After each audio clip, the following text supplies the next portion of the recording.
Salam alaikum, Zulf Lewen, Nsoufi Soun, Monsieur le directeur général, professeur Awrag, nous fait toujours le plaisir d'être parmi nous au sein de l'université de Béjaïa.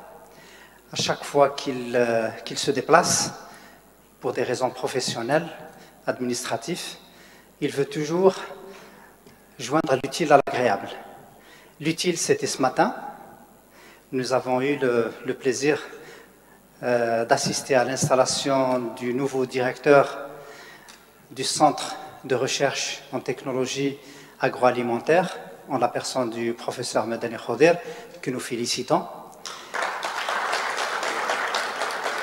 J'espère que tu vas faire une belle carrière et que tu vas hisser rapidement ce centre vers l'excellence. Et puis, la deuxième mi-temps, c'est maintenant. Elle se joue dans cet auditorium, devant cette audience. Professeur Awrag va nous parler sur la thématique suivante. Quelle science pour demain? Faut-il changer de paradigme? Donc des questions très pertinentes. Et c'est pas facile de répondre à tout ça. Et aussi, c'est pas facile de faire l'état de l'art de manière générale et de tracer et de dégager des perspectives en matière de recherche et de développement technologique. Donc il faut être un homme averti, quelqu'un qui aurait la maîtrise de tout ce qui s'est fait pour pouvoir se poser les vraies questions et essayer de répondre en conséquence. Voilà, professeur Awrag, merci beaucoup. Et la parole est à toi. Merci monsieur le recteur.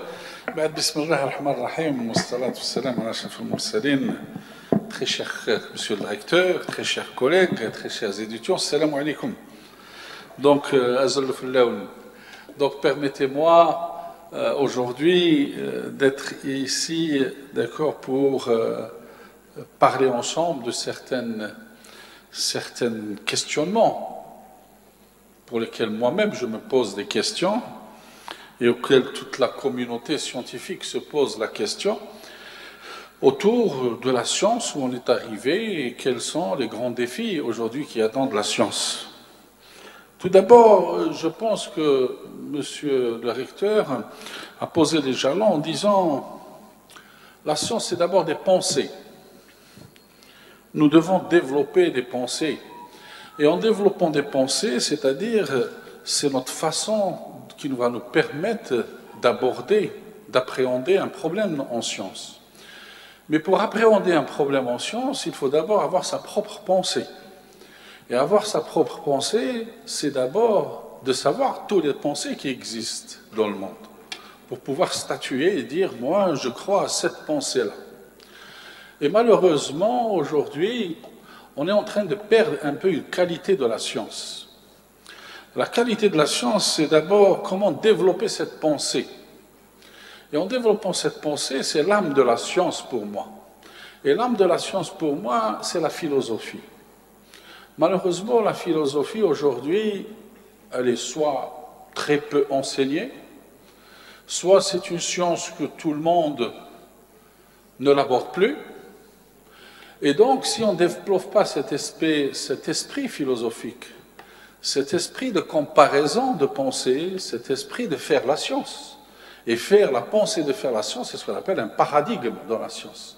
Quel est le paradigme qu'on va utiliser pour faire la science? À quel paradigme j'y crois pour faire aboutir ma science? Et c'est pour ça, l'âme de la science, c'est la philosophie. Les plus grands penseurs au monde sont des grands philosophes. Les plus grands physiciens, les plus grands mathématiciens sont d'abord de grands philosophes, parce qu'ils abordent la question de l'existence. Est-ce que notre existence a-t-elle un sens dans ce monde? Est-ce que vous vous êtes posé la question, est-ce que notre existence a un sens dans ce monde? Et quelle est notre place dans ce monde? Comment devrions-nous nous comporter vis-à-vis de ce monde? Quelles sont les attitudes que nous devons prendre par rapport à des situations bien données, par rapport à des phénomènes bien donnés? Et donc c'est pour cette raison que la seule chose, moi, sur laquelle je persiste envers mes étudiants, c'est de lire. La lecture est essentielle. Et la lecture électronique, pour moi je n'aime pas la lecture électronique. Si je ne prends pas un livre entre mes mains, Et si ce n'est pas mon compagnon du soir, je ne pourrai jamais apprendre de la science sur un ordinateur. Donc le livre, c'est une attitude que les étudiants doivent avoir dans leur vie. Et donc, pour aborder cette conférence, je me suis inspiré d'un certain nombre de livres que j'ai eu l'occasion de lire. C'est des livres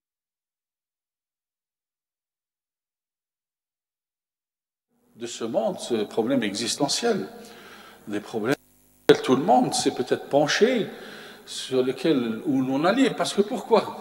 Parce que soit vous croyez aux pensées qui existent aujourd'hui, à la science qui existe aujourd'hui, aux théories qui existent aujourd'hui, ou vous pensez différemment et vous devenez un hérétique. En devenant un hérétique, c'est-à-dire que votre pensée est complètement différente des pensées des autres. Votre façon d'aborder les choses est complètement différente de la façon dont les autres abordent.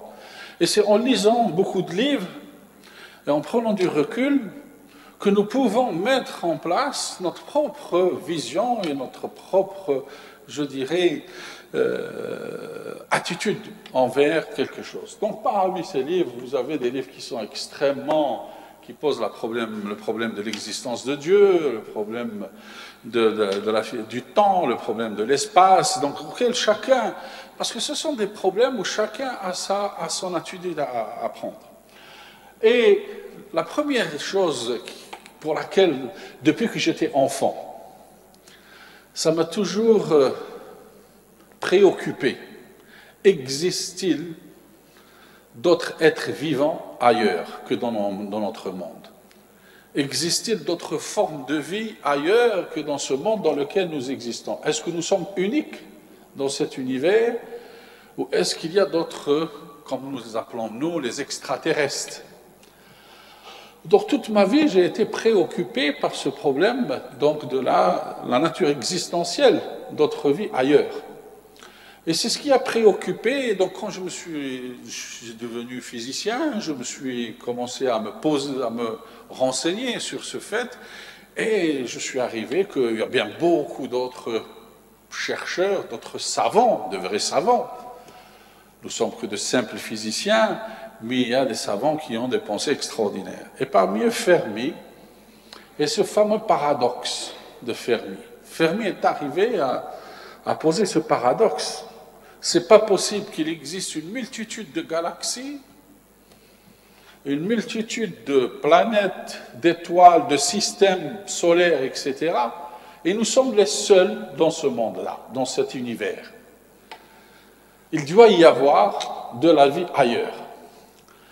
Et donc il dit, pourquoi alors les extraterrestres, on ne les voit pas? Pourquoi on n'a pas un moyen de pouvoir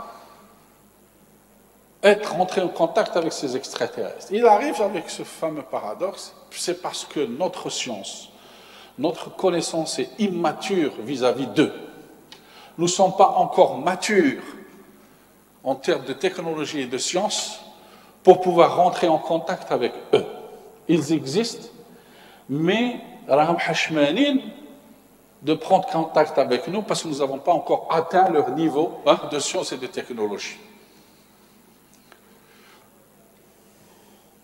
Donc, ce qui fait que ce paradoxe est encore posé, et de fil à aiguille, d'autres scientifiques se sont intéressés, et Drake, un contemporain, donc il y a quelques années, qui a introduit la fameuse équation de Drake, que vous voyez ici, qui est donc l'équation de Drake. Cette équation de Drake permet de calculer le nombre de civilisations qui puissent exister dans cet univers. C'est-à-dire combien il y a de civilisations comme nous dans cet univers. Et donc il introduit cette équation qui fait appel au nombre de galaxies, au nombre de planètes, plusieurs paramètres. Et il arrive à la conclusion qu'il y a au moins 1 million de situations identiques à la Terre, avec des êtres humains. C'est énorme. C'est énorme. Et donc, c'est ce qu'on appelle l'équation de Drake. Et donc, tout le problème qui existe aujourd'hui, comme j'ai dit, sur lesquels je vais me baser tous essentiellement, c'est que, pourquoi? Ça veut dire qu'il manque quelque chose dans notre science, qu'il y a quelque chose que nous n'avons pas encore atteint, il y a quelque chose qui est encore inconnu pour nous, et qui ne nous permet pas d'atteindre ce niveau donc de connaissance qui va nous permettre réellement de savoir est-ce que c'est vrai ou est-ce que c'est faux. Et donc par rapport à cela, qu'est-ce qui manque dans cet univers pour compléter les connaissances et la science que nous connaissons aujourd'hui? Il y a une chose qui manque, il y a une chose qui est inconnue pour nous, mais qui est là, mais nous n'avons pas encore à la maîtriser, comme l'énergie. Nous savons tous maîtriser l'énergie. On sait tous maîtriser la matière, mais il y a certaines choses que nous ne maîtrisons pas. Et donc toute ma conférence va être quelque chose que nous ne pouvons pas maîtriser, l'information. On a beaucoup de temps délaissé cette notion d'information. Est-il possible aujourd'hui de maîtriser l'information? Est-il possible aujourd'hui d'introduire l'information comme une grandeur physique que nous pouvons utiliser dans toutes nos théories que nous mettons en place aujourd'hui? Que peut-être cette grandeur mesurable, comme les autres grandeurs, peut résoudre et être l'inconnu. Donc parce que tout ce monde-là dans des galaxies, ça veut dire que si nous n'avons pas contacté, si nous n'avons pu pas les voir, ça veut dire que l'information ne circule pas entre nous, il n'y a pas d'échange d'informations, et que justement cette information est cette chaînon et ce chaînon manquant dans tout ce que nous allons faire aujourd'hui.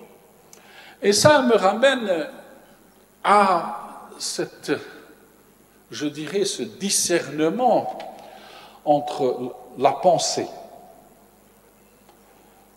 Je suis physicien de formation, et donc quand vous avez fait vos études de physique, aujourd'hui, il n'y a plus de frontières entre les sciences.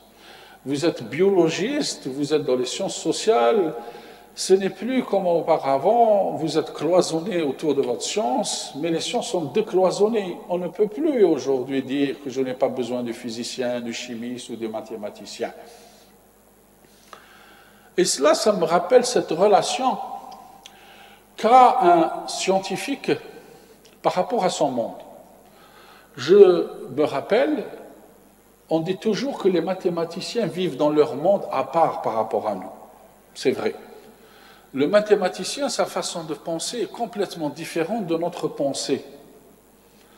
Parce que nous faisons des sciences expérimentales, des sciences qui sont basées sur l'observation. Nous devons observer pour pouvoir faire des conclusions sur les choses que nous mettons en place. Mais le problème qui se pose aujourd'hui, c'est que tout ce que nous pouvons faire, le mathématicien le regarde autrement.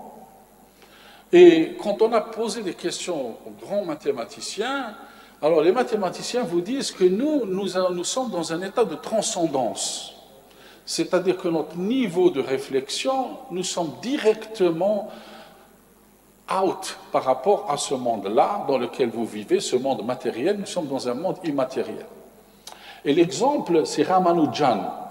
Ramanujan est un grand mathématicien indien qui, à l'âge de 17 ans, a commencé à écrire des équations que personne n'a compris. Et il vivait dans un temple indien, et quand on est arrivé à ce temple, on a trouvé des équations partout, écrites sur le sol, sur les murs, partout. Et donc il est parti, un certain mathématicien qui s'appelle Hardy, on lui a transmis toutes ces équations de Ramanujan, il était stupéfié.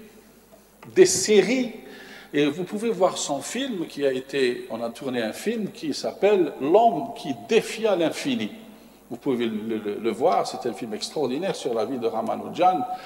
Alors, il est parti en Angleterre, mais ce petit enfant ne savait pas démontrer lui-même ses équations. Et donc, pendant toute cette durée qu'il a passée à Cambridge, et son mentor lui a demandé « Essaye de démontrer ce que tu as écrit ».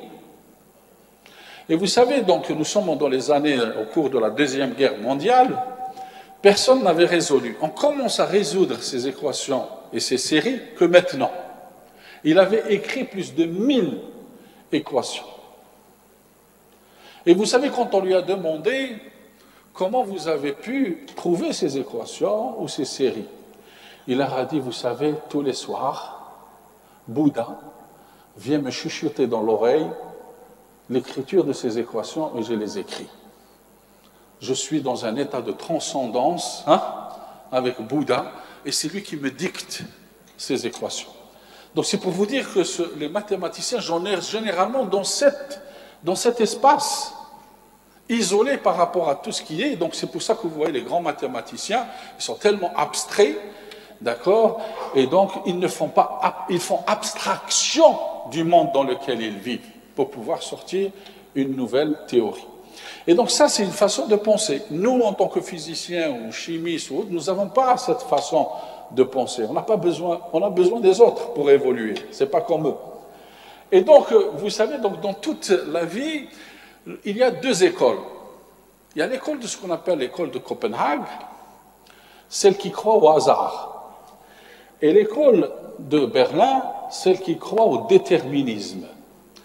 L'école d'Einstein, celle qui est basée sur la relativité, c'est-à-dire je crois ce que je vois. Je suis comme saint Thomas, je crois ce que je vois. Donc c'est le déterminisme. Et puis il y a l'école de Copenhague, l'école de Bohr, celle qui croit au hasard, que les choses ont été faites par hasard, d'accord, et à l'incertitude dans la mesure. Et donc, depuis tout le temps, il y a eu cette grande, je dirais, bagarre de pensée entre l'école de Copenhague et l'école de Berlin. Qui c'est entre Schrödinger et Einstein, deux génies de la science. L'un qui disait que Dieu n'est pas en train de jouer au dé, donc ça veut dire qu'il ne fait pas du hasard, et l'autre qui dit je suis le chat, une fois il est mort, une fois il est vivant. Donc le chat de Schrödinger. Je ne suis pas sûr s'il est mort et je ne suis pas sûr s'il est vivant. Il est dans la boîte. Si je ne le vois pas, il est mort, mais si je le vois, il est vivant. Donc il y a une probabilité de savoir. Donc, et ces deux, il y a un excellent livre que vous pouvez lire, qui a été fait par Paul Halfond, qui s'appelle Le dé d'Einstein et le chat de Schrödinger. Le hic, c'est quand je prends ces équations, parce que dans ces deux types de pensées, nous sommes vraiment dans deux pensées qui sont complètement opposées l'une par rapport à l'autre. Si je suis dans la pensée d'Einstein, et si je suis la pensée d'Einstein, le temps est irréversible. Il y a la flèche du temps. Le temps s'écoule toujours dans un sens. Je vis dans le présent. Le passé est effacé, je ne peux pas revenir, et le futur n'est pas encore écrit, donc je ne peux pas le savoir. C'est la flèche du temps. Le temps s'écoule que dans un sens. Et puis, il y a la pensée de Schrödinger, c'est-à-dire la mécanique quantique, le temps est réversible. Je peux passer du présent au passé, et je peux passer du présent au futur. Rien n'empêche dans la mécanique quantique que je peux passer du présent au passé et du présent au futur. Ça veut dire que le passé ne s'effacera jamais et que le futur est déjà là, qu'il existe déjà le futur. Ça veut dire que le passé, le présent et le futur sont dans la même ligne. C'est-à-dire qu'ils sont là déjà. Je ne vais pas encore les construire, d'accord? C'est déjà construit, le futur est déjà construit. Donc vous voyez, c'est deux pensées complètement opposées l'une par rapport à l'autre. Et donc, si je reviens à cela, ça veut dire que si je prends la relativité d'Einstein, dans la relativité d'Einstein, la vitesse la plus grande qu'un objet peut acquérir, c'est la vitesse de la lumière. il n'y a pas une vitesse plus grande que la vitesse de la lumière. Ça veut dire que les équations que j'écris, il y a toujours cette constante universelle qui est la vitesse de la lumière, le c. D'accord? Donc ça veut dire qu'il n'y a aucun objet qui puisse voyager à une vitesse plus grande que la vitesse de la lumière. Première, je dirais, surprise, en 1958, le russe, Igor Serenkov, obtient le prix Nobel de physique en 1958 parce qu'il venait de découvrir qu'on peut aller au-delà de la vitesse de la lumière. Donc il a fait une expérience et il a démontré, comme quand vous voyez un avion supersonique, quand un avion dépasse la vitesse du son, qui est la vitesse la plus grande avec laquelle le son se propage, il y a une détonation. Vous en voyez comme si c'était une bombe parce qu'il a dépassé la vitesse du son. Alors Serenkov, c'est la même chose. Il a découvert qu'il y a le même phénomène que le son. Quand la lumière dépasse la vitesse de la lumière qu'on connaît, ce n'est pas un son, c'est une lumière qui se dégage, une lumière bleue qui se dégage, et c'est à partir de là qu'on a appelé ce phénomène l'effet Serenkov. Donc ça veut dire que la lumière se propage avec la vitesse que vous connaissez et qui est constante dans le vide. Dans le vide. Mais quand la vitesse de la lumière se propage dans un milieu autre que le vide, elle peut dépasser la vitesse de la lumière dans le vide. Donc ça veut dire que la vitesse de la lumière n'est pas une constante universelle telle qu'on l'imagine comme les autres constantes universelles. Ça veut dire que la lumière de la vitesse peut changer en fonction du milieu. C'est comme un indice de réfraction. La lumière est réfléchie de façon différente par rapport à l'indice de réfraction de l'objet. Donc ça, c'était connu en 1958. Et puis avec l'avènement de la mécanique quantique, et j'en parlerai tout à l'heure, on a découvert que l'information voyage à la vitesse 1000 fois, 10 000 fois, 100 000 fois plus que la vitesse de la lumière. Comment se fait-il que l'information voyage à des vitesses plus grandes que la vitesse, d'accord, de la lumière qui existe? Et donc c'est pour ça que j'ai dit l'information voyage plus vite que la lumière. C'est vrai qu'on a un dicton, d'accord, que les rumeurs circulent plus vite que la vitesse de la lumière. On a à peine dit que tout le monde le sait.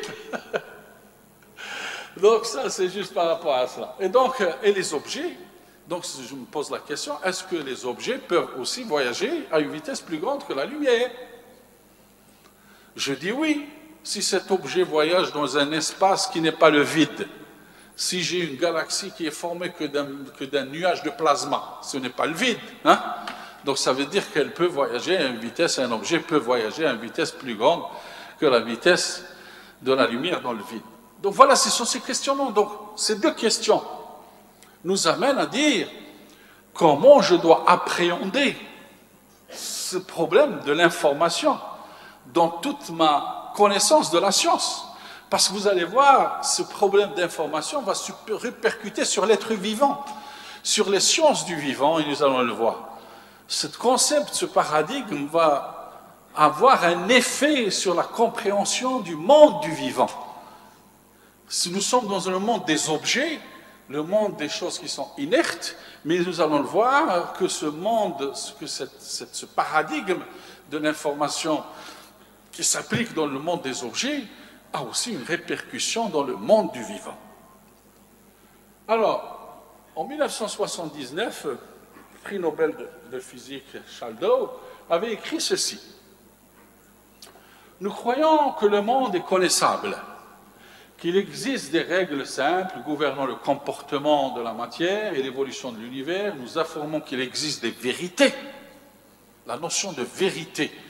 Parce que parfois c'est ça, on dit c'est comme ça, c'est vrai, c'est une vérité.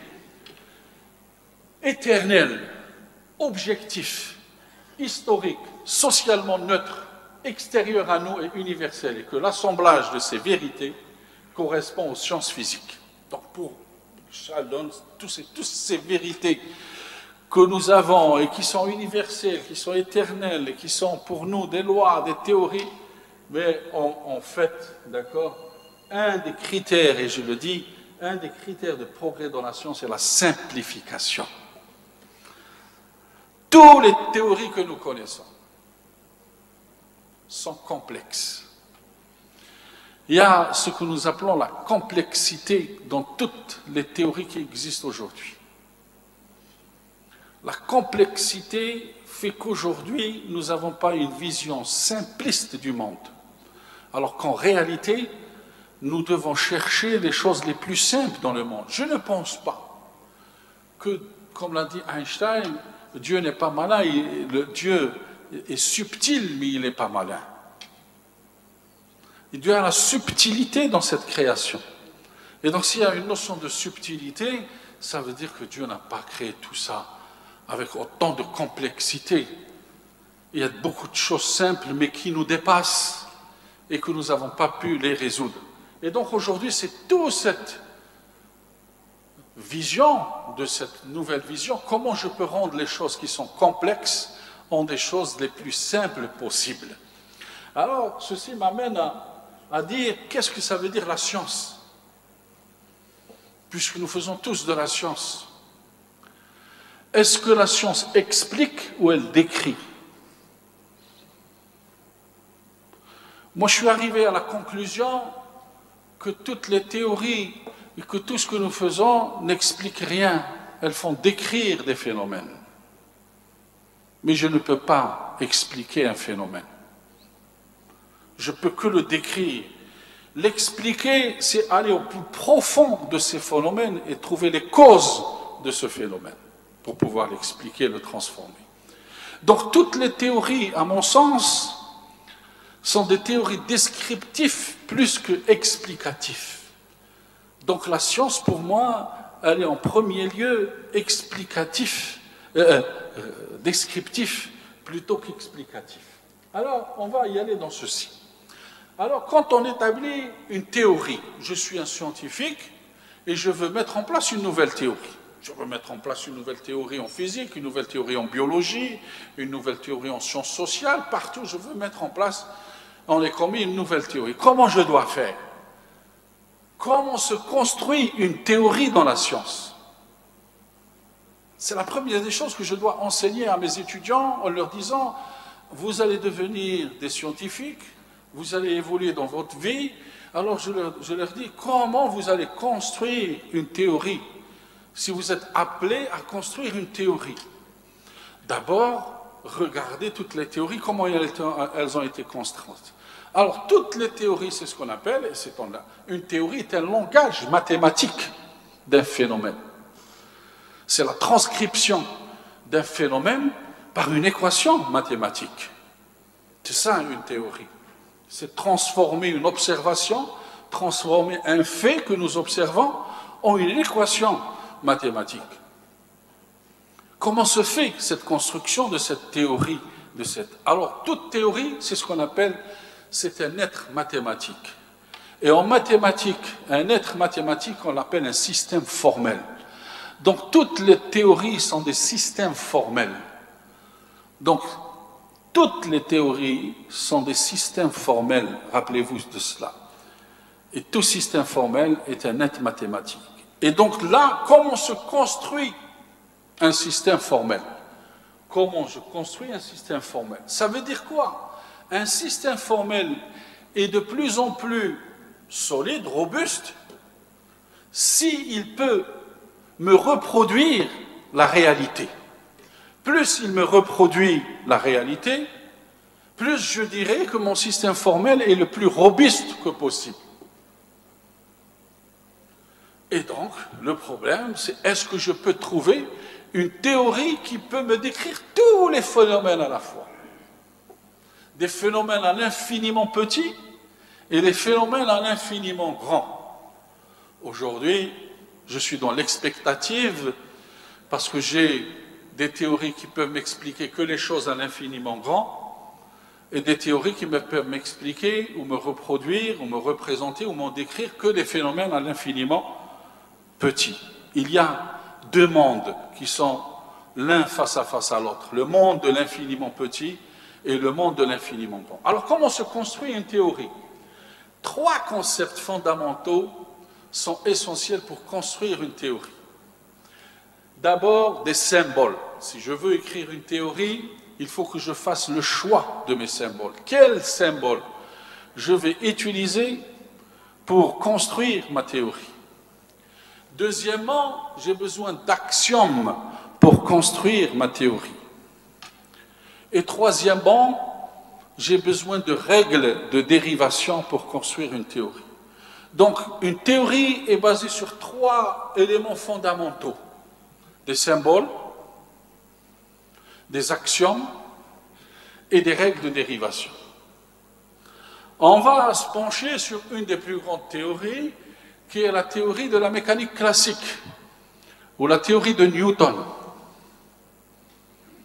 La théorie de Newton, c'est quoi? Les symboles, c'est trois symboles. La force, la masse et l'accélération. Ce sont les trois symboles. L'axiome, c'est F égale M gamma. F égale M gamma et l'axiome. Qu'est-ce que ça veut dire un axiome en mathématiques? C'est une déclaration que j'admets vraie et que je ne peux pas démontrer. Ça veut dire que tout le génie d'un savant, c'est de trouver le bon axiome. Si Newton avait posé son axiome F égale M gamma au carré, ben, toute sa théorie serait fausse. Mais il a eu le génie de trouver le bon axiome F égale M gamma. C'est comme Maxwell. Les quatre équations de Maxwell, de l'électromagnétisme, ce sont les axiomes de l'électromagnétisme. On les admet vrais, mais on ne peut pas les démontrer. C'est comme l'équation de Schrödinger. H psi égale psi, c'est l'axiome de la mécanique quantique. Je décide que c'est vrai, mais je ne peux pas le démontrer. Donc ça veut dire qu'un bon génie, un grand savant, c'est de trouver le bon axiome qui fait. Parce que pourquoi? Les symboles F égale M gamma, est-ce que je peux trouver une force toute seule? Est-ce que je peux trouver une masse toute seule? Est-ce que je peux trouver une accélération toute seule? Jamais dans la nature. Elles sont tout le temps reliées par cette équation. Et c'est pour ça que je l'appelle l'axiome. Et puis les règles de dérivation. Parce que si je mets en place une théorie, et si je la vérifie, donc un axiome, qu'est-ce que ça veut dire? Je ne peux pas le démontrer, mais je peux le vérifier par l'expérience. C'est pour ça que vous faites les TP. Dans le TP, on vous donne l'axiome, et vous vérifiez si l'axiome est juste ou s'il n'est pas juste. Si les résultats ne concordent pas à cette équation, ça veut dire que le résultat est faux. Ça veut dire que l'axiome est faux. D'accord? Alors donc maintenant, si j'ai mis en place une théorie sur la base d'une observation, quelle est l'utilité si elle me reproduit les mêmes résultats? Une théorie, son objectif, c'est d'aller au-delà de l'expérience. D'aller au-delà des conditions dans lesquelles je l'ai créé. C'est-à-dire que je peux me projeter dans le futur, je peux me projeter dans une situation autre. Et pour faire ceci, il me faut des règles de dérivation. Ça veut dire qu'à partir de cette équation, cet axiome que j'ai créé, F égale M gamma, je peux trouver toutes les autres propriétés. Et les règles de dérivation de la mécanique classique, c'est quoi? C'est le calcul différentiel.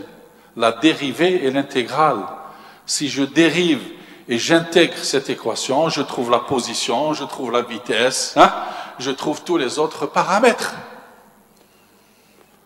Donc toute théorie, toutes les théories du monde sont construites sur cette base-là. Et donc plus on devient génie, plus ça veut dire que Ta'ali al-Wahy, qui m'a donné à découvrir le bon axiome de la bonne théorie que je puisse avoir. Et c'est ça le génie. C'est pour ça que les historiens, ils disent, un génie comme Newton, il apparaît dans la vie tous les 500 ans. Un génie comme Einstein apparaît tous les 100 ans. Ça veut dire que Newton est plus génie qu'Einstein. Vous savez pourquoi? Parce que quand Newton est venu, il n'y avait rien. Mais quand Einstein est venu, la théorie était déjà sur place, le calcul mathématique était déjà sur place. Hilbert avait déjà tracé la route de la relativité. Donc l'espace de Riemann était déjà là. Donc ça veut dire que Einstein, il a juste pu avoir cette idée magnifique, d'accord, d'utiliser cet argument mathématique, de pouvoir produire ceci. Donc c'est pour ça qu'on dit qu'un génie de type de Newton vient tous les 500 ans. Et donc beaucoup d'historiens, ils disent qu'un génie du type de Newton ou de Einstein, ce sont des messagers de Dieu. C'est-à-dire que l'humanité devient est dans l'incapacité de produire de la nouvelle science. On se bute sur un mur, on ne peut plus progresser, et Dieu nous envoie quelqu'un pour apporter ce déclic et dépasser cet obstacle et aller vers une nouvelle science. La mécanique classique, la relativité, la mécanique quantique, mais on attend encore un autre messie, pas le messie du football, mais un autre messie de la science qui pourra peut-être apporter le déclic, d'accord, dans les années à venir et nous apporter une nouvelle science. C'est un nouveau paradigme, une nouvelle façon de penser, une nouvelle façon d'introduire d'autres concepts dans la science. Bon, je ne rentre pas, donc j'ai tout dit sur ceci. Alors, et donc, comme j'ai dit, dans toute cette vie, toute sa vie, Einstein a essayé de trouver une théorie du tout. C'est-à-dire une théorie qui unifie entre toutes ces théories qui sont connues à son époque. Il a passé 30 ans de sa vie, ces dernières années, à essayer de trouver cette théorie, en vain. Il est mort sans pouvoir la trouver. Pourquoi? Alors on va dire pourquoi maintenant. Et donc vous savez que, je reviens juste à faire un petit rappel, quelles sont les grandeurs qui se conservent dans cet univers? 3 grandeurs se conservent dans cet univers. Il y a la conservation de l'énergie, il y a la conservation de la quantité de mouvement, et il y a la conservation du moment cinétique. La conservation de l'énergie, ça veut dire que c'est la translation dans le temps. C'est pour ça que quand vous demandez à vos étudiants de faire un TP, c'est le même TP qui a été fait, ça fait 20 ans, c'est le même TP qui va se faire dans 20 ans et vous allez obtenir les mêmes résultats, si vous le faites dans les mêmes conditions. Parce qu'il y a la conservation de l'énergie. S'il n'y avait pas de conservation de l'énergie, les TP ne donneraient pas le même résultat. Deuxièmement, il y a la conservation de la quantité de mouvement. C'est la translation dans l'espace. Ça veut dire le même TP que vous faites ici, si vous le reproduisez dans la Lune ou vous le reproduisez au Brésil, vous allez obtenir les mêmes résultats. C'est pour ça qu'on fait les TP. Et puis le troisième, c'est la conservation du moment cinétique. Ça veut dire que la direction n'a pas d'influence, que vous le mettez dans la direction du nord ou dans la direction du sud ou dans la direction de l'Est, vous allez obtenir les 3 résultats. Donc les 3 conservations de l'énergie me posent 3 grandes questions. Quelle est l'origine du temps? Quelle est l'origine de l'espace? Et quelle est la direction privilégiée dans cet espace? Jusqu'à présent, c'est tout ce que nous avons comme grandeur qui se conserve dans ceci. Et vous savez, on a eu droit, qui a pu nous amener à arriver à ces conclusions? C'est une mathématicienne qui s'appelle Emily Noether. Une mathématicienne allemande. Son père était professeur de mathématiques et elle a fait passer une thèse de mathématiques. Et dans sa thèse, il y avait Hilbert dans son jury. Et à la fin, il lui a dit, venez enseigner dans mon département de mathématiques. On était en 1915. Venez enseigner dans mon département de mathématiques à l'université de Groningen. Et quand il a proposé sa candidature au conseil de l'université, ça a été la tollée. Comment une femme peut venir enseigner à l'université? En 1915, aucune femme n'enseignait à l'université, pour que vous le sachiez. Il était interdit à la femme d'enseigner à l'université. Et ils lui ont dit, nous ne sommes pas dans un hammam pour qu'une femme puisse venir enseigner dans notre université. Pour les Allemands, ils avaient dit, à l'époque, on disait que la femme était faite pour les 3 cas. Kuchen, Kinder and Kuchen. Ça veut dire que la femme est faite pour faire la cuisine, elle est faite pour faire des enfants, elle est faite pour aller à l'église. La femme est faite pour les 3 cas. Et donc elle a enseigné à l'université, on a accepté qu'elle enseigne à l'université, mais qu'on ne mettait pas son nom, on mettait le nom de Hilbert. Et en 1918, elle est arrivée à découvrir donc une nouvelle théorie en mathématiques basée sur la théorie des symétries pour arriver, et Einstein l'avait glorifié en disant une femme comme Emily Noether, ça n'existe pas, c'est un être exceptionnel mathématiquement. Ça, juste entre l'anecdote que vous voyez, nous sommes en 1915 et la femme n'avait pas le droit d'enseigner à l'université. Regardez le chemin qui est passé, et aujourd'hui la femme est partout. Donc revenons à la conservation de ces 3 grandeurs. Et voilà, celui qui a démoli les mathématiciens. Un mathématicien comme eux, logicien, qui s'appelle Gödel, a détruit le rêve des mathématiciens. Parce que, en mathématiques, il y a un principe qui dit que si une théorie est vraie, elle est démontrable. Si une théorie est vraie, elle est démontrable. Donc ça veut dire qu'il y a une théorie, si j'admets qu'elle est vraie, je peux la démontrer. Soit je dis elle est juste, soit je dis elle est fausse. Il n'y a pas d'autre résultat. Soit j'admets et je découvre qu'elle est vraie par ma démonstration, ou bien je trouve qu'elle est fausse à travers ma démonstration. Et puis vient Gödel, que vous voyez ici, un logicien, un tchèque, qui dit qu'il y a des situations, des théories vraies, pour lesquelles qui sont indémontrables. Il y a des théories vraies qui sont indémontrables. Ça veut dire que je ne peux dire ni si elle est vraie, ni si elle est fausse. Donc je suis dans l'indécision. Et c'est ce qu'on appelle le théorème d'incomplétude. Ceci nous amène à dire qu'il n'y a aucune théorie qui est complète. Que toutes les théories qui existent aujourd'hui sont des théories incomplètes. Donc toute la science que nous sommes en train de faire aujourd'hui est incomplète. Il manque quelque chose. Et il faut le découvrir. Comment le découvrir? Où faut-il le découvrir? Et comment le découvrir? Ces choses qui manquent. Donc à partir de là, et puis on peut aller encore plus loin dans notre raisonnement. Ça veut dire que dans ce monde, dans cet univers dans lequel nous vivons, presque tout est indécidable. Presque tout est indécidable. Alors, qu'est-ce que ça veut dire? Regardez. Il y a deux très bons livres que vous pouvez lire dans ce cadre-là, qui traitent de ça.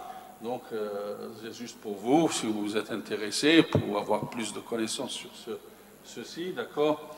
Voilà. Alors, tout simplement, si je vulgarise ce théorème d'incomplétude de Gödel, tout simplement, ça veut dire impossible de tout expliquer avec une théorie, ni même avec une superposition de fines théories. d'une certaine manière, il démontre l'existence de mystères. Ça veut dire que dans ce monde dans lequel nous vivons, il y a beaucoup encore de mystères à résoudre. Et je vais encore plus loin. Il y a prix d'origine, prix Nobel de chimie, d'accord? Là aussi, d'accord, qu'il faut renoncer à une réalité absolue.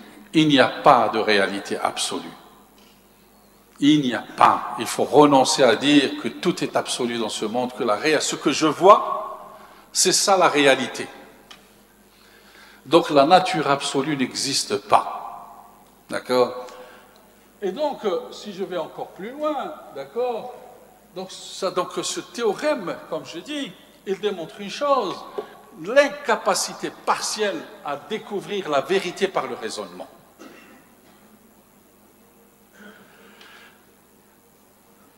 Ce que j'ai écrit là démolit la théorie de Darwin. Il démolit la théorie de Darwin. Si je raisonne par le théorème d'incomplétude de Gödel, je démolis la théorie de Darwin. Parce que la théorie de Darwin de la sélection naturelle des espèces est basée sur une notion absolue de raisonnement. C'est un raisonnement absolu, un raisonnement complet. Alors que la théorie de Gödel, ça veut dire qu'on ne peut pas découvrir la réalité par des raisonnements. Alors que la théorie de Darwin, c'est une théorie qui est basée essentiellement sur les raisonnements. Et donc, aujourd'hui, vous savez j'ai lu en février, 1000 des plus grands scientifiques dans le monde ont écrit un manifeste pour remettre en cause la théorie de Darwin de la sélection naturelle. Des plus prestigieuses universités où un jour peut-être on parlera de cela, mais ce n'est pas le but de ceci. Alors, regardez.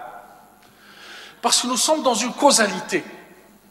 La science est basée sur la causalité. Qu'est-ce que ça veut dire la causalité? Il n'y a pas d'effet s'il n'y a pas une cause. Tous les effets, ils ont une cause. Je ne peux pas lancer, si je lance un ballon, il est là-bas, la cause c'est que je l'ai lancé. Ça veut dire qu'à tout phénomène qui existe, il y a une cause. C'est ce qu'on appelle la causalité. Donc cette cause, ça veut dire, puisque je démontre, c'est indémontrable.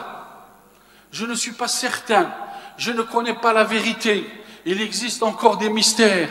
Donc quelle est la cause? Ça veut dire que la cause n'est pas dans mon système lui-même que j'ai créé. La cause n'est pas à l'intérieur de la théorie que j'ai créée. La cause est à l'extérieur de la théorie que j'ai créée. Et donc si la cause est à l'extérieur, ça veut dire qu'elle est différente de lui. Ça veut dire que la cause est différente de l'environnement dans lequel j'ai créé cette théorie. Donc l'univers est matériel. Puisque je suis dans un univers, ça veut dire que la cause n'est pas dans cet univers. La cause est ailleurs dans cet univers. Et puisque l'univers, il est matériel et temporel, il y a une notion de temps et d'espace, alors cela signifie que la cause est immatérielle. Et si la cause, elle est immatérielle et intemporelle, donc on est quelque part tout près de Dieu. Dieu est immatériel et atemporel. Donc ça veut dire que seulement Dieu connaît la cause et connaît la vérité absolue. Si je suis le théorème d'incomplétude de Gödel, que rien n'est pas né complet. Mais ça, je vous laisse à vous, c'est pour ça que je dis c'est des pensées. À vous de vous poser des questions et à vous de se dire, est-ce que c'est cohérent avec ma pensée ou c'est pas cohérent avec mon pensée? Alors, voilà les questions que je dois me poser. Partant de ce principe, voilà les questions que je dois me poser en tant qu'être humain, dans mon raisonnement. Ça veut dire remettre en question les 4 croyances associées à ces 4 dogmes. C'est-à-dire que toute la science est basée sur des dogmes. que chacun considère, et je dis je fais partie de ce dogme, je crois à ce dogme, ou je crois à ce dogme, ou je crois à un autre dogme, etc. Les 4 croyances, donc les 4 dogmes où chacun peut avoir, c'est le premier dogme, c'est la conscience serait un sous-produit du cerveau, le matérialisme. Est-ce que la conscience est un sous-produit du cerveau? Et là, je suis dans le matérialisme. Donc, toute personne qui croit au dogme du matérialisme, ça veut dire que pour lui, la conscience est un sous-produit du cerveau. Parce que par beaucoup de gens, dans leur pensée, la conscience est en dehors du cerveau. Il n'y a aucune relation entre le cerveau et la conscience. Pour certains, ils le démontrent. Pour tous ceux qui ne croient pas au matérialisme. Si je suis spirituel, la conscience pour moi c'est l'âme. Elle n'a aucune relation avec le cerveau.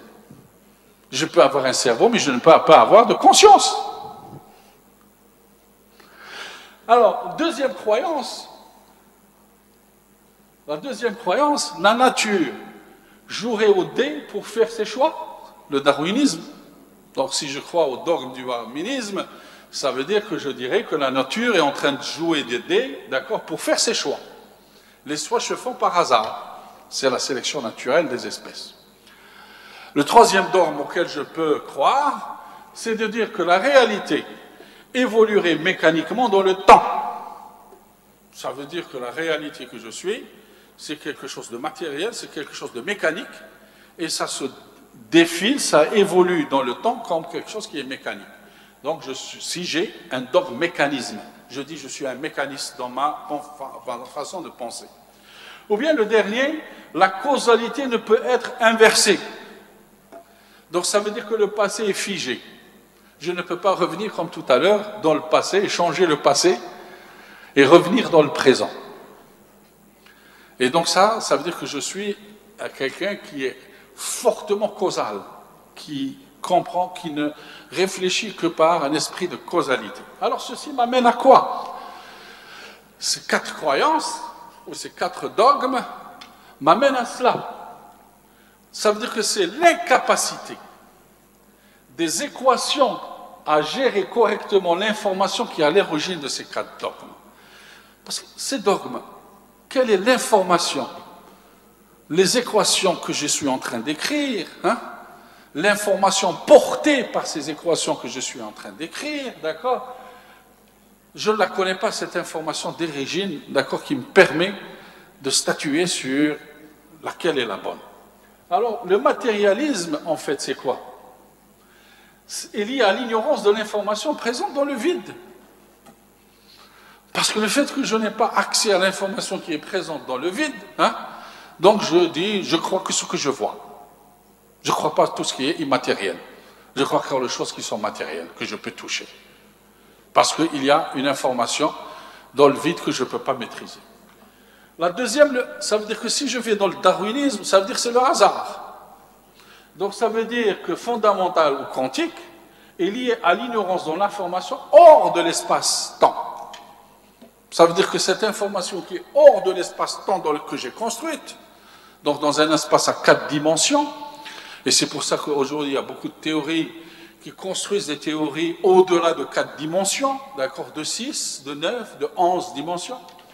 Le déterminisme, le troisième, c'est le déterminisme temporel, l'ignorance de l'information déjà présente dans le futur, et on n'a pas accès à cette information qui est déjà présente dans le futur.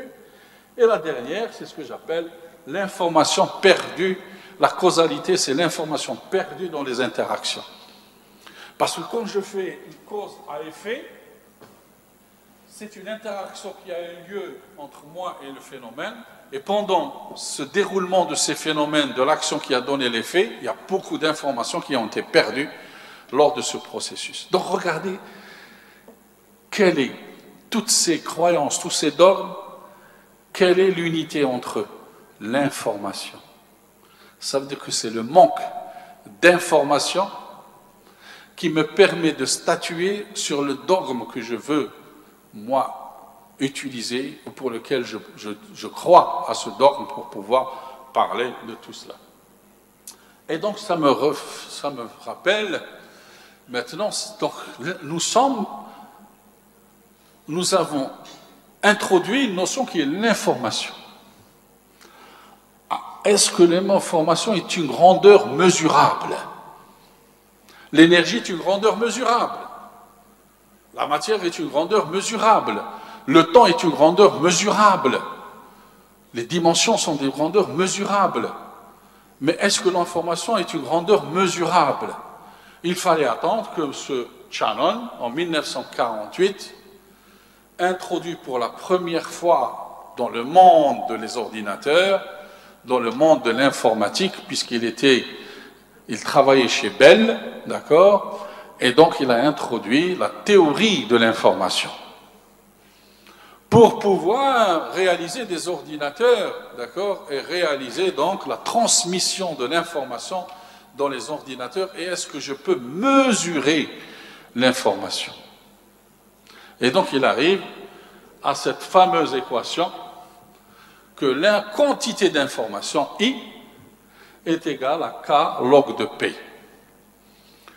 Et donc l'information est maximale, d'accord, ça veut dire que I, et quand vous voyez cette équation, c'est la même que l'équation de l'entropie. S égale K log de B de la constante de Boltzmann. Donc ça veut dire que l'information est quantifiable et je peux la mesurer. Eh bien oui, sinon il n'y aurait pas d'ordinateur, si je ne peux pas mesurer l'information. Comment je mesure l'information? C'est le bit, l'octet. Et donc c'est pour ça que je dis cette clé USB peut contenir tant d'informations. Cette mémoire peut contenir tant d'informations. C'est la limite maximale que peut contenir l'information. Donc ça veut dire que vous regardez cette équation K, I égale K log de P, ça veut dire que un bit, la plus petite mémoire dans un ordinateur, elle peut contenir le 0 ou le 1. Donc ça veut dire que I égale K log de 2. C'est le maximum d'informations que peut contenir un bit dans un ordinateur. Et donc ainsi de suite, et donc je vais jusqu'au l'octet, le gigabyte, et donc c'est pour ça que quand vous achetez les clés USB, ou vous achetez les mémoires, ils vous donnent la capacité de stockage de l'information. Tout simplement. D'accord? Donc la capacité de stockage de l'information. Donc ça veut dire que l'information est mesurable, je peux la stocker, d'accord? Et tout le problème qui se pose aujourd'hui et auquel on n'a pas réglé, on va essayer peut-être, si on a le temps de parler, est-ce que l'information se conserve? Est-ce que l'information se conserve? Toutes les théories qui existent aujourd'hui démontrent que l'information ne se conserve pas. Et donc tout ce qui se fait aujourd'hui, c'est pour ça que j'ai dit, quelle est la science de demain? Faut-il changer de paradigme? Ça veut dire que faut-il changer notre façon de penser en introduisant comme quatrième grandeur qui se conserve dans cet univers l'information. Et donc de construire toute une physique, toute une science aujourd'hui autour de l'information et de ne pas construire la science autour de l'énergie, autour de la matière, autour de l'espace, autour du temps, mais autour de l'information. Alors, vous savez tous qu'en thermodynamique, ça c'est aussi important, en thermodynamique, on introduit ce qu'on appelle partout la notion d'entropie. La notion d'entropie mesure le désordre dans un système. Et on sait que l'entropie de l'univers ne fait qu'augmenter. L'entropie d'un système ne fait qu'augmenter. Ça veut dire que le désordre dans cet univers ne fait qu'augmenter. Parce qu'il y a la flèche du temps. Le temps est irréversible. Il ne va que dans un seul sens. Et donc s'il va dans un seul sens, l'entropie ne fait qu'augmenter. Donc le désordre ne fait qu'augmenter. Par exemple, si j'ai une tasse, un café chaud, si je le laisse, il va refroidir. mais il ne peut jamais se réchauffer tout seul. Ça veut dire que l'entropie ne peut augmenter que si j'apporte une source d'énergie extérieure. Si je le laisse dans un monde isolé, l'entropie ne fait qu'augmenter. Donc ça veut dire que l'entropie, ça c'est le deuxième principe de la thermodynamique. Donc le deuxième principe de la thermodynamique démontre que tous les systèmes, leur entropie augmente, d'accord, et donc leur entropie et donc le désordre augmentent dans un système. Mais paradoxe, ça veut dire que le deuxième principe de la thermodynamique, ça veut dire que les objets vont tous vers le désordre. Ce monde dans lequel nous vivons va tous dans le désordre. Mais le paradoxe, c'est-à-dire qu'on constate que certains phénomènes physiques, et tout particulièrement le phénomène de la vie, ils produisent sans cesse de l'organisation et de la complexité. La vie, elle produit de l'ordre, elle produit de l'organisation. Si la vie produit de l'organisation, elle produit de l'ordre, ça veut dire que j'ai une négatentropie. Ça veut dire que l'entropie de la vie diminue, elle n'augmente pas. Donc ça va à l'encontre du deuxième principe de la thermodynamique qui dit que l'entropie d'un système ne fait qu'augmenter. Pourquoi ? Ça a été une question qui a été posée pendant des années, pour lesquelles Maxwell avait réfléchi le premier en introduisant ce qu'on appelle le démon de Maxwell, et je vais essayer d'expliquer par la suite. Et on voit que ceci n'est vrai que si j'introduis une autre grandeur pour l'expliquer qui est l'information. Bon, je ne vais pas dans tout ceci. Donc ça veut dire que je vais me poser la question, ce nouveau paradigme que je me pose, est-ce que l'évolution produit-elle plus d'informations? Parce que quand je vois l'organisation de l'être humain, il y a la division cellulaire. Ça veut dire que la division cellulaire, qu'une cellule elle se divise en deux, ça veut dire qu'elle transmet l'information aux deux autres cellules. Elle les transmet de façon correcte. Donc il y a une transmission de l'information durant ce processus d'évolution. Donc ça veut dire que si l'information se perdait, ça veut dire que la cellule qui s'est dupliquée ne porte pas la même information que la cellule d'origine, donc ça veut dire qu'elle ne reproduit pas ceci. Donc j'aurai la cellule de la fin qui seront différentes des cellules de départ, et donc c'est pas la même personne. Donc ça veut dire que l'information, quand elle se transmet, elle se conserve. Ça veut dire que dans les processus naturels de vie, de l'évolution, là, ceci. Donc si je reproduis ceci, et donc si je vois l'ADN se duplique. Ça veut dire que l'information primaire, elle est portée par qui? Elle est portée par l'ADN. Et c'est pour ça que quand je fais de la paléontologie, et je reviens à des millions d'années et je retrouve des fossiles, la première des choses que je découvre, c'est l'information portée par l'ADN de ce fossile. Donc ça veut dire que l'ADN, c'est la mémoire, le bit d'un ordinateur. Ça veut dire que cette information qui a été dans l'ADN, elle ne s'est pas détériorée pendant des années, des millions d'années, elle ne s'est pas détériorée, elle ne s'est pas effacée. Et donc je la retrouve des millions d'années, et je retrouve et je dis ça correspond à ça, ou ça correspond à ça, ça correspond à ça. Et donc ça veut dire que la meilleure mémoire au monde, éternellement non effaçable, est l'ADN. Tous les autres supports numériques, les disques durs, les clés USB, les ordinateurs, au bout de 20 ans, ils se détériorent, ils perdent l'information. Alors regardez le miracle de la vie, une brin d'ADN peut contenir et mémoriser cette information pendant des millions d'années, elle n'est pas échangeable. Et donc ceci a donné, donc je ne vais pas rentrer dans des choses plus compliquées, je vais essayer d'aller vers le dernier point, d'accord, vers le dernier point parce qu'on n'a pas beaucoup de temps.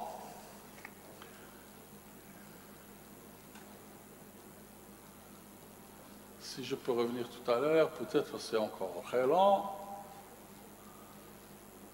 Hop, ça va bien, non. Voilà. Hein? Je vais essayer de conclure avec ça. Donc j'ai dit l'ADN, c'est la meilleure mémoire qui puisse exister dans le monde, dans la vie, dans cet univers. Donc c'est pour ça que quand je vais faire des explorations dans d'autres planètes, la première des choses que je cherche, est-ce que la vie existait? Parce que si la vie existait, il y aura des fossiles. Et en analysant ces fossiles, je trouverai l'ADN.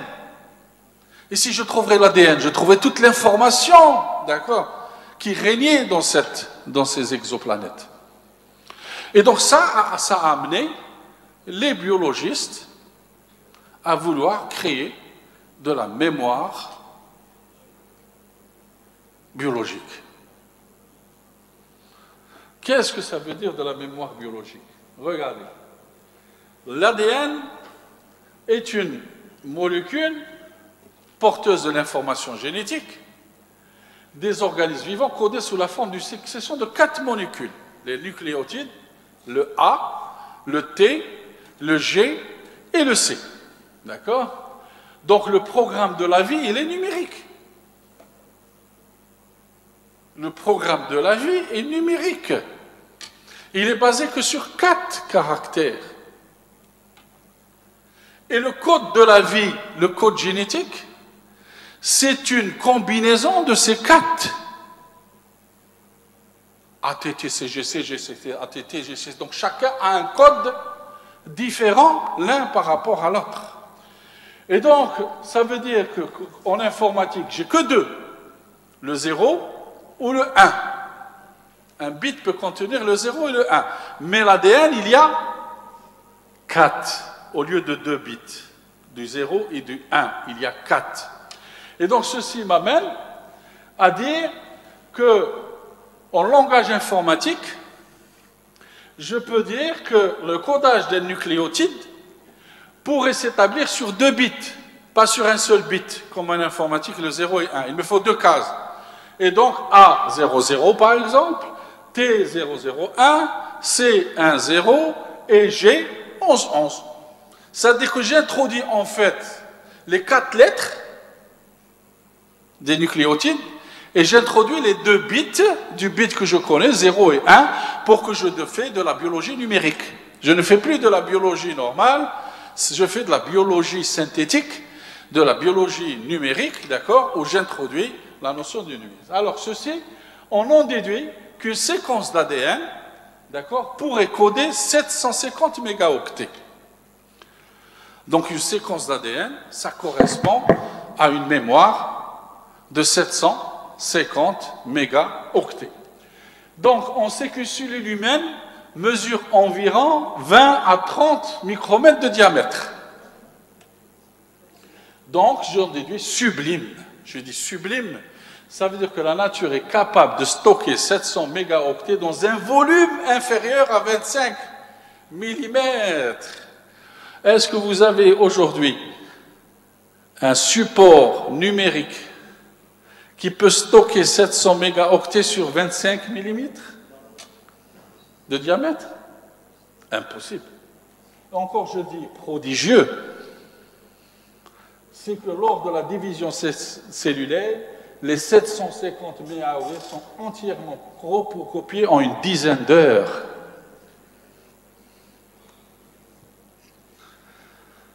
Donc, l'homme est un ordinateur, en fait.